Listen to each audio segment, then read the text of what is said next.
بسم الله الرحمن الرحيم، والصلاة والسلام على سيدنا رسول الله من قناة خالد عبد النبي على اليوتيوب، وفيديو خاص بالزوج والزوجة والإخوات في البيت الواحد في هذا العصر الحديث وفي هذه الأيام. ما أجلها من مصيبة، وما أروع مصائب هذا العصر الحديث الذي نمر به الآن، وهي الزوجة التي تتحكم في البيت بالكامل، تتحكم في زوجها ثم في البيت بالكامل.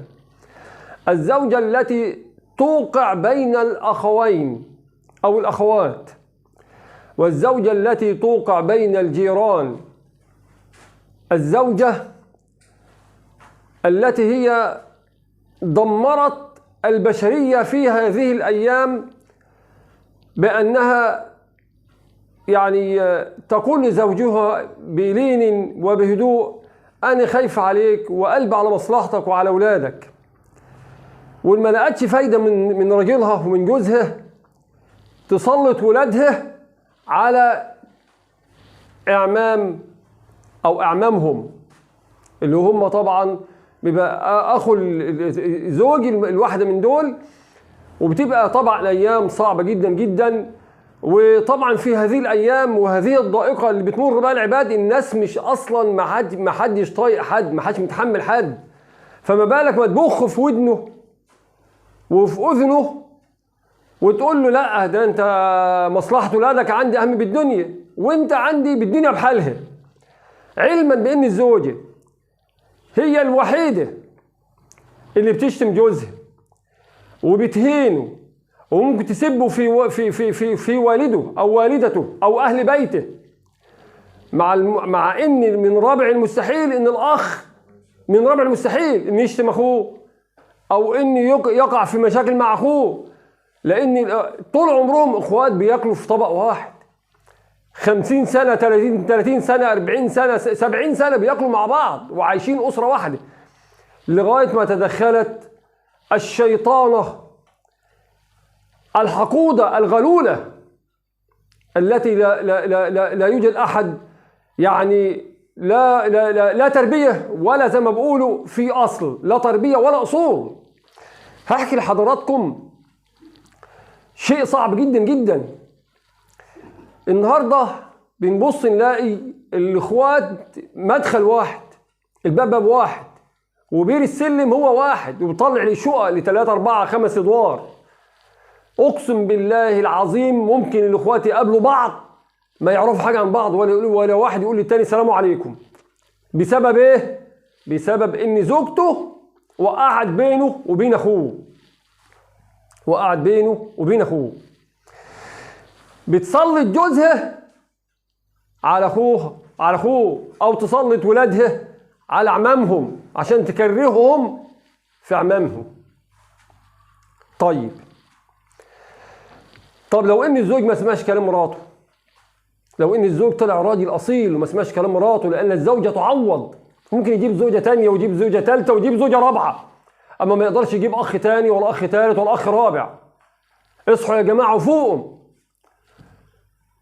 انما المؤمنون اخوه، ما قالش انما المؤمنون اصدقاء، ما قالش انما المؤمنون جيران، ما قالش انما المؤمنون زمايل في الشغل، لا، قال انما المؤمنون اخوه فأصلحوا بين أخويكم لعلكم ترحمون. طيب، بتشكك جوزها فأخوه، بتشكك جوزها فأخوه. شيطانة أجارك الله بتحط السم زي ما بيقولوا في العسل عشان تملك جوزها، تملكه وهي لا تدري. اقسم بالله يمكن بتفحر انها تقع هي في المصيبه دي، ولن يقوم لها قومه اخرى، ملهاش امه ثانيه. ونعلم جميعا ان اهل النار، اكثر اهل النار هن النساء. فاتقين الله في بيتك، اتقين الله في زوجك، اتقين الله في جيرانك. النهارده تقول له ده انت اخوك عمل لك ايه؟ اخوك الصغير والتاني الصغير، ده انت الكبير، انت اللي تعبت وانت اللي شقيت وانت اللي لميت وانت اللي بنيت وانت اللي عملت كل حاجه. تقوم نار وجحود علشان هو يمسك اخواته ويقطعهم ويبهدلهم. لو تنصيف هيطير رقبهم كلهم. عشان ايه يا حبيبي؟ عشان زوجتك؟ اقسم بالله العظيم زوجتك لا تنفعك، اقسم بالله لن تنفعك لا في الدنيا ولا في الاخره. لن ينفعك الا عملك الصالح، لن ينفعك الا عملك الصالح وعملك الطيب اللي انت بتقدمه مع اولادك ومع زوجتك ومع جيرانك ومع كل معاملاتك في الدنيا. كمان يعني اقسم بالله العظيم انا مش قادر اقول لكم، يعني الواحد تعبان فعلا. وهذا الالم الم عام، وجع عام على الكل، ومرض متفشي بصوره رهيبه جدا جدا. واللي احنا فيه ده من ايدينا، اللي احنا فيه من ايدينا. تخيلوا يا جماعه ان اقسم بالله العظيم انا عايز اختم الفيديو، تخيلوا ان فصل الشتاء بالكامل يمر كامل بدون نقطه ميه. ما شتاش، مفيش شتاء، والبرد هيكرتع الناس ويخلص الناس. كل ده منين؟ عايزين نعرف بس منين السبب. ذنوبنا ومعاصينا دي منين؟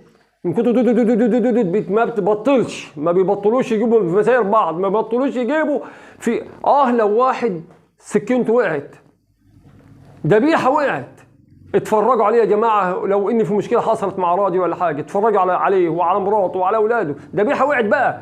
والعالم والبشر بيجيب ازاي من هنا وهناك ويقولوا ويعيدوا ويكرروا. يا جماعه الخير، يا اهل الخير اتقوا الله. انتوا تعرفوا ان حضراتكم ممكن الفتنه بكلمه، والفتنه اشد من القتل. الفتنه بكلمه بتوقع بينه وبين اخويا ليه، او بينه وبين عمي ليه، او بينه وبين جاري ليه؟ ايه اللي استفدتيه؟ اقسم بالله العظيم الدائره عليكي، ولما انت تطلقي فيها ويتم تشتيتك من زوجك ومن اولادك، تعرفي ان الله عز وجل حق. وما اكثر الطلاقات، ما اكثر الطلاق اللي تم واللي بيتم واللي هيتم من تحت راس الحريم، وليس رجال. الرجال نسمع طول عمرنا ما سمعنا ان في راجل عمل مشكله من راجل الا من تحت راس امراه. ما سمعناهاش. ما سمعناش ان في شعب مسك في شعب الا من تحت راس النساء والحريم. ده حقيقه يا جماعه. طيب يعني الرسول صلى الله عليه وسلم ما وصلناش ابدا بان احنا يعني انا مش قادر اتكلم، مش قادر اقول لحضراتكم اقسم بالله العظيم حاجات بسيطه جدا، وحاجات زي ما بقولوا كده بالفلاح تافهه جدا جدا. ممكن لفظ، ممكن كلمه، ممكن يعني ما عادش حد بيقول لاخوه السلام عليكم، ما عادش بيقول لاخوه السلام عليكم. النهارده انت بتحسبي ان انت يعني لمؤاخذة الكلمه لابسه حلوه عن مرات اخوكي ولا حاجه، او خلاص انت بقيت انت برنسيسه، وانت اللي بقيت حاكمه للدار والديار وحاكمه للدول. ابدا والله العظيم ابدا، قسما بالله لا مش هيحصل ولن يحصل. طيب يا سيدتي الفاضله، ارجعي الى الله عز وجل واتقي الله في نفسك اولا، ثم في زوجك وفي اولادك، وسوف تسألين عنهم يوم القيامه. انت امانه، جوزك ما بروح الشغل امانه، ستر وغطى عليه. ما تجيش يجي من الشغل تقول ده اخوك قال واخوك عمل واخوك سوى، وما تجيبش لي حقي، مانيش قاعده في الدار ومانيش قاعده انا هطلع الليله دي. يعني حاجه مذله وحاجه مهينه. وقبل ما اختم انا اسف للاطاله، لكن اقسم بالله العظيم يعني هقول لكم حاجه بسيطه جدا جدا. تخيلوا ان هي لما حطت الفتنه دي بيني وبين اخويا، او بيني وبين عمي، او بيني وبين خالي، او بيني وبين صاحبي، عشان ما يخش الدار، او صاحبي حتى ما يقول لي السلام عليكم. اتبسطتي؟ انت كده مرضيه؟ كده حسيت بالرضا؟ حسيت بالهدوء؟ شيطانك كده خلاص هيقف لغايه كده ولا لسه تكملي كمان؟ ما لقتش اخوه بقى بتقلب على ابوه. ما كانش ابوه عايش تجيب امه، ما كانش امه تجيب اخواته البنات. تجيب اصحابه. ليه؟ عشان تحسسه ان هي ملكة الكون، ملكة الجمال، ملكة العرش. سيدتي الفاضلة، ارجعي الى الله عز وجل، اعرفي ان انت كينونة، ولقي قيمتك، ولقي يعني القيمة بتاعتك غالية جدا داخل بيتك. الرسول صلى الله عليه وسلم واسلامنا حاسين على ان المرأة ضعيف مستضعف، والرسول صلى الله عليه وسلم اوصى بالنساء: اتقوا الله في الضعفين، المرأة واليتيم. يعني المرأة في حد ذاتها يعني كائن ضعيف، كائن مستضعف. الرسول صلى الله عليه وسلم يعني يمكن في خطبه الاخيره قال النساء، يعني انا مش عايز اقول لكم ان خلاص هختم بفضل الله عز وجل، ان خيركم لاهله وانا خيركم لاهلي.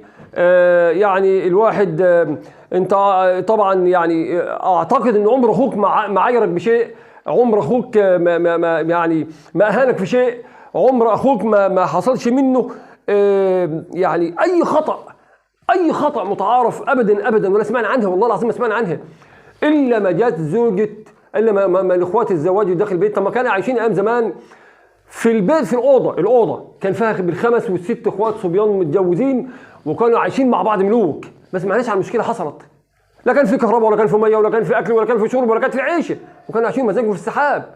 يا جماعه الخير، اتقوا الله عز وجل.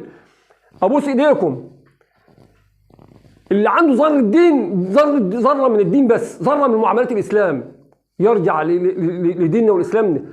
انا لا مكلمكم في ان احنا لا ما بنصليش ولا بنفتح المصحف ولا عدنا بنتبع الجنائز ولا عدنا بنطلع صدقات ولا بندي البنات حقهم. كل ده كله ماضي، كل ده كله شيء ربنا يعني انا مش عايز اقول لكم والله العظيم حاجه، انا حزين حزن رهيب جدا، لكن يعني امل في ربنا كبير جدا.